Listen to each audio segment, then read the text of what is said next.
안녕하세요, 레이나맘입니다. 저는 라디오 방송국에서 방송도 하고 있고요, 여러분하고 이렇게 브이로그로도 만나고 있습니다. 제가 방송에서 이슈들을 좀 나누고 있는데요, 여러분하고도 같이 나누면 좋을 것 같아서 준비했습니다. 한국 날씨는 지금 어떤가요? 이곳은 굉장히 따뜻합니다. 따뜻한 봄날이 이어지면서 또 꽃가루 시즌이 다가오고 있는데요, 기상 관측에 따르면 지금 애틀란타는 기록상 두 번째 평균 기온이 높으며 꽃가루 시즌이 2주 정도 앞당겨서 다가오고 있습니다. 평년 같으면 한 3월 말 정도 돼야 꽃가루 수치가 올라가는 반면에 지금은 벌써 꽃가루 수치가 꽤 올라간 모습이에요. 알러지 환자들은 가급적이면 외출을 좀 자제해 주시고요, 야외 활동을 할 때는 선글라스나 모자 착용이 권장되고 있습니다. 또 취침 전 샤워와 주 1회 뜨거운 물로 침구 세탁, 야외 활동 후에는 옷을 갈아입어서 꽃가루를 좀 제거해야 하는 노력이 필요할 것 같습니다. 애완동물도 마찬가지로 꽃가루의 영향을 받는다고 해요. 애완동물도 외출 후에는 집에 들어올 때 발을 좀 닦아서 꽃가루를 제거해 주는 게 좋다고 하네요. 알러지가 심한 분들은 이 애틀란타를 한 2달 동안 떠나야 할 정도로 애틀란타가 꽃가루가 좀 심한 편이죠.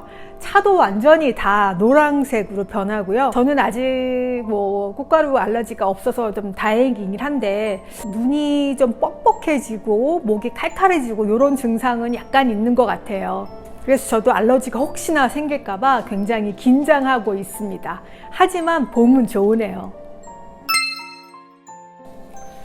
요즘 굉장히 좀 짜증이 난다면, 갱년기가 아니라면 번아웃 증후군을 의심해 봐야 한다고 합니다. 한국 직장인 3명 중 2명이 번아웃 증후군을 겪고 있는 것으로 알려져 있는데요, 아마 본인이 번아웃 된 상태인지도 인지하지 못하고 있는 상태가 되겠죠. 번아웃 증후군은 한 가지 일에 몰두하던 사람이 극도의 피로를 호소하며 무기력해지는 현상을 말합니다. WHO는 번아웃 증후군이 제대로 관리되지 않으면요, 영양에 심각한 영향을 미칠 수 있다고 권고하고 있어요. 한국인의 직장인 3명 중 2명이 겪는다는 이 번아웃 증후군, 다음 해당표에 한 개라도 해당된다면 여러분은 번아웃 증후군을 의심해 봐야 한다고 합니다.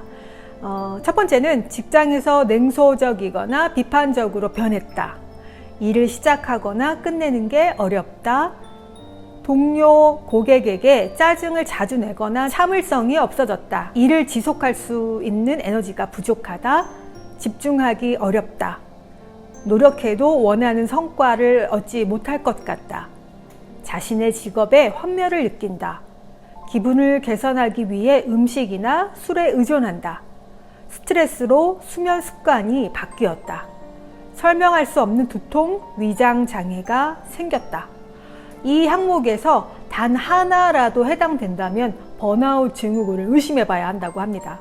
이 번아웃 증후군은 삶의 질은 물론 정신과 신체 건강을 위협하는 요소로 이를 극복하기 위해서 보다 적극적으로 노력이 좀 필요할 것 같습니다. 충분히 휴식을 취하고 스트레스를 해소할 수 있는 취미, 오락을 즐기는 것이 도움이 된다고 하니까요, 여러분 일에서 조금 벗어나서 나의 취미생활 또 휴식을 취하는 게 가장 중요할 것 같아요. 미국 사회에서는 이렇게 번아웃 될 정도로 일을 하는 게 참 어색하게 느껴질 수도 있죠. 한국 사회에서는 어쩌면 다 그런 거야, 직장 생활은 다 그렇게 하는 거야, 이렇게 생각할 수 있지만, 미국 사람들이 이 번아웃 될 정도로 회사에 충성을 한다? 그러면은 조금 특이한 케이스다, 이렇게 생각할 수 있겠죠. 나의 여력이 한 100 정도라면 직장이 한 50%, 그리고 나머지는 가정과 취미, 또 나의 즐거움을 찾는데 할애하는 게 정상적인 것 같습니다. 심리학자는 묵묵히 일만 하는 틀에서 벗어나라, 이렇게 조언하고 있습니다. 무심코 매일 사용하는 이것, 미세 플라스틱의 주범이 되는 거죠. 음식을 배달시키거나 포장하게 되면 꼭 일회용 용기를 우리가 피할 수 없이 사용하게 됩니다. 또 배달이 아니더라도 일회용 용기를 사용하는 식당도 이곳에는 굉장히 많이 있어요. 또 설거지가 귀찮다는 이유로 집에서도 일회용 쓰는 사람들이 더러 있습니다. 일회용기는 우리 생활에 편리함을 가져다 주지만 또 건강과 환경에는 굉장히 악영향을 끼친다는 거 여러분도 잘 아실 거예요. 플라스틱 용기는 분해되려면 500년 이상이 걸리고요. 뜨거운 음식을 담거나 전자레인지에 넣어 가열하면 여러분 환경 호르몬을 피해갈 수 없습니다. 플라스틱 스푼으로 음식을 떠먹는 경우에 저는 이 환경 호르몬 막대 사탕을 먹는 것 같은 그런 느낌이 들어요. 만약 커피를 모두 일회용 컵으로 마신다면 우리가 하루에 한 잔을 마실 경우에 1년치를 계산하면 신용카드 몇 장을 먹는 것과 똑같다 이런 통계도 봤는데요. 일회용기 이외에도 미세 플라스틱은 여러 가지로 존재합니다. 티백 또 종이 호일 안전하다고 느끼시지만 종이 호일도 안쪽에 비닐 코팅이 되어 있기 때문에요. 똑같이 환경 호르몬에 노출되기 때문에요. 주의하셔야 되겠습니다. 미세 플라스틱을 줄이는 노력은 사용을 안 하는 거죠. 우리가 다 알고 있지만 약간의 이 편리함에서 벗어나는 거. 저는 또 이 투고가 아니라 식당에 만약 갔는데 이 플라스틱 용기를 주는 식당이라면 저는 그 식당엔 가지 않습니다. 플라스틱 용기 사용에 한 번씩 이렇게 관대해지다 보면 나도 모르게 그 편리함에 익숙해지거든요. 결국에는 그 피해가 우리한테 오게 되잖아요. 여러분이 특별하게 그 건강을 생각하신다면 이 미세 플라스틱 한 번쯤 다시 한번 생각해 볼 시기라고 생각합니다. 여러분 고수 좋아하세요? 이 고수는 특이한 향 때문에 굉장히 호불호가 많이 갈리는 야채 중에 하나죠. 비누 냄새다, 화장품 냄새다 해서 이 고수를 꺼리시는 분들도 굉장히 많습니다. 하지만 그 향 때문에 꺼리셨다면 무작정 이 고수만 빼고 먹기에는 굉장히 효능이 많은 식품이라고 해요.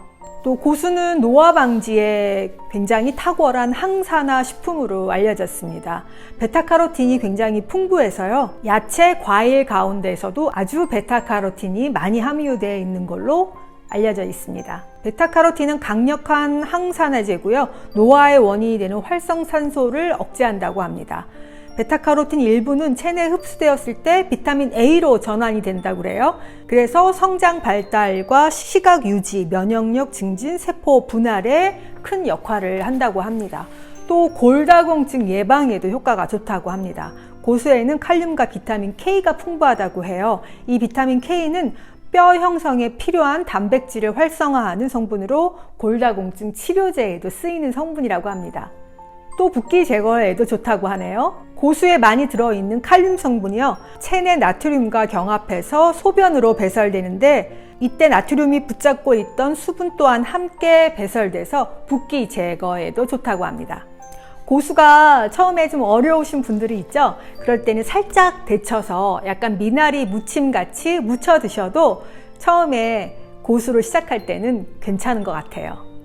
이게 처음에는 좀 싫어도 먹다 보면은 한두 번 먹다 보면 금방 또 이 적응이 되거든요. 한 번쯤 다시 시도해 보시는 것도 좋을 것 같아요. 네, 기사를 보니까 점심때 집에 가는 직원 말이 되나 박살낸 상사 당신의 생각은 이런 기사를 봤습니다. 점심시간에 집에 갔다고 30대 직원이 구박을 받았다고 SNS에 올린 거예요. 점심시간은 총 1시간 반이었는데 직원들은 사내 식당에서 밥을 먹거나 자유롭게 카페에서 휴식을 한대요. 이분은 회사에서 5분 거리인 집에 가서 휴식을 취하는 편이 더 편해서 그렇게 했다고 합니다. 점심시간은 법적으로 주어진 자유시간 아니냐 이렇게 반문을 했더니 직장생활 20년 동안 집에 가는 사람은 처음 본다 이렇게 대답을 해서 아니 법적으로 정해진 휴식 시간인데 이게 웬 지나친 간섭이냐 이렇게 지금 말하고 있는데요. 여러분의 생각은 어떠십니까? 제 생각은 점심시간에 카페를 가든 아니면 체육관에 가서 운동을 하든 잠을 자든 무슨 상관입니까? 그죠? 휴식 시간인데. 근데 이분이 아마 평상시에 어떤 그 말에 대해서 밉게 말을 했다거나 아마 그런 상사와의 그런 관계가 편안하지 않았던 건 아닌가 이런 생각을 좀 해봐요. 예를 들어서 틀린 말은 아니지만 이런 사람 꼭 있어요. 조금 일찍 다니지 이러면 아니 딱 맞게 시간에 정문에 통과했는데요, 이렇게 딱 말하는 사람. 아니면은 우리 다 같이 커피 마시러 가자, 그런데 저는 카페인은 안 마시는데요, 뭐 이런다든가. 식당 가서 점심 먹자 그러는데 저는 MSG 같은 음식 먹으면 큰일 나요, 뭐 이렇게 말을 한다던가. 아마 평상시에 그런 관계에서 조금 문제가 있지 않았을까. 그러면은 괜히 이런 행동까지 밉게 보이잖아요. 누구의 말이 옳고 누구의 말이 틀리고 이런 거보다는 어떤 뉘앙스로 말을 했을까. 혹시 그 말 속에 공손이나 예절에 관한 부분이 빠져 있지는 않을까. 저는 그런 생각을 한번 했습니다. 여러분도 마스크팩 자주 사용하시죠? 지금까지 마스크팩을 냉장고에 보관했다면 마스크팩을 냉장고에 보관하면 오히려 품질이 좀 떨어질 수 있다고 하는 기사입니다. 마스크팩 시트에 담긴 요 에센스가 굉장히 중요한데, 냉장고에 보관했을 때 이 에센스가 유분과 수분이 분리될 수 있다고 합니다. 이 에센스의 안정 적정 온도는 12도에서 15도래요. 그런데 냉장고는 그거보다 온도가 좀 낮기 때문에 유수분이 분리가 될 수 있는 소지가 있어서 냉장 보관하지 않는 것이 맞다고 합니다. 저도 몰랐네요. 그렇다고 지금 이 방송 듣고 냉장고에 있는 거 막 꺼내시지 마시고요. 냉장고에 한번 넣었던 건 굳이 또 꺼내면 온도 차이가 또 왔다 갔다 하기 때문에 상할 수 있대요. 그냥 냉장고에 그대로 두시고 사용하기 몇 분 전에 꺼내서 다시 이렇게 흔들어서 사용을 하시고요. 아니면 실온에서 보관했다가 나는 차갑게 하는 게 좋더라 하시는 분들은 그때 냉장고에 잠깐 넣었다가 빼는 게 좋다고 합니다. 참 우리가 모르는 게 많아요, 그죠? 요즘에 뉴스를 보면은 급발진 사고 때문에 12살 손자가 숨졌고 그걸 운전하던 할머니가 큰 부상을 입었지만 이 급발진에 대한 거 규명이 좀 어려워서 애를 쓰고 계시는 것 같아요. 그래서 급발진에 대한 우리가 예방은 어떻게 해야 되며 급발진이 났을 때 어떻게 대처해야 하는지 좀 봤습니다. 급발진이 났다 그러면요, 브레이크를 한 번에 깊숙이 밟아야 한다고 합니다. 이렇게 조금 밟는 게 아니라 한 번에 깊숙이 쭉 밟아서 브레이크를 풀 브레이크 해주는 게 중요하고요. 변속기는 P에다가 놓지 말고 L에다가, 중립에다가 기아 변속을 해서 동력이 서서히 차단되도록 해야 한다고 합니다. P에 놓으면 핸들이 잠긴대요. 그러니까 순간적으로 나는 P에다가 탁 놓겠다 그런 생각을 저도 할 것 같은데 이게 아니라 중립에 놔야 된다. 또 사이드 브레이크를 채우기보다 차가 완전히 멈춘 다음에 사이드 브레이크를 채우는 게 좋고요. 또 차가 완전히 멈췄다면 그때 시동을 끄는 게 좋다고 합니다. 차가 완전히 멈추기 전에 시동을 끄면 또 더 어려운 상황이 발생할 수 있으니까요. 기억해 두시기 바랍니다. 또 급발진이 났다면 이게 차보다는 생명이 중요하기 때문에 바깥 가드레일 쪽으로 이렇게 긁으면서 가는 게 아무래도 차가 훼손이 심하게 되겠지만 그래도 그렇게 해서 속도를 낮추어서 설 수 있는 방향으로 하는 게 좋다고 합니다. 또 급발진이 생기지 않도록 하려면요, 시동을 걸 때 시동을 반 걸어서 불빛이 들어오죠. 그래서 불이 나간 다음에 시동을 걸 준비가 되었을 때 시동을 거는 게 좋고요. 또 시동을 걸면 RPM이 올라가잖아요. RPM이 1000 이하로 떨어졌을 때 운전을 하는 게 좋다고 합니다. 또 우리가 잘못해서 파킹에 P에다가 두지 않고 시동을 끄는 경우가 덜어 있습니다. 이런 경우 좋지 않다고 그래요. 그래서 꼭 P에다가 놓고 시동을 꺼야지 이게 정확하게 세팅이 되는데, 중간에 뭐 N에다 놓고 아래다 놓고 뒤에다 놨을 때 시동을 끄면 이게 세팅이 엉킬 수 있다고 합니다.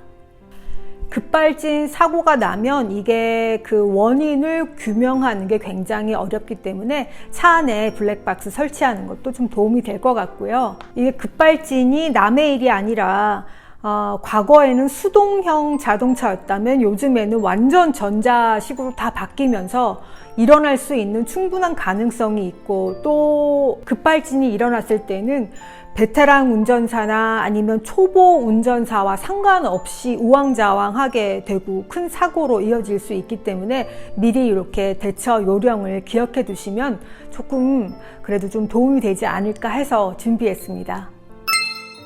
또 여러분, 요즘에 보이스피싱이 정말 어마어마하게 또 날이 갈수록 더 진화하고 있어요. 그래서 AI를 이용한 보이스피싱이 있다고 해서 저도 깜짝 놀랐습니다. 마치 목소리를 똑같이 해서 나 누군데 부모님한테 지금 사고가 났으니까 빨리 변호사 합의금이 필요하다, 빨리 돈을 붙여달라 했는데 나중에 보니까 그게 AI 목소리였다고 합니다. 그 AI 목소리는 우리가 뭐 전화에다가 저는 누구누구입니다, 지금 잠깐 뭐 회의 중이라서 아니면 운전 중이라서 전화를 받을 수가 없습니다, 이거 잠깐 녹음된 거 가지고 만들 수가 있대요. 그래서 돈을 요구하는 모든 거는 한 번쯤 다시 검증해 봐야 한다는 거, 참 세상이 발전하면 발전할수록 어려운 점이 또 늘어나네요. 이렇게 일어나고 있는 이슈들을 가지고 여러분하고 또 이야기해 볼 거고요. 또 생활 속에서 브이로그로 여러분하고 함께 하겠습니다. 지금까지 레이나맘이었습니다. 감사합니다.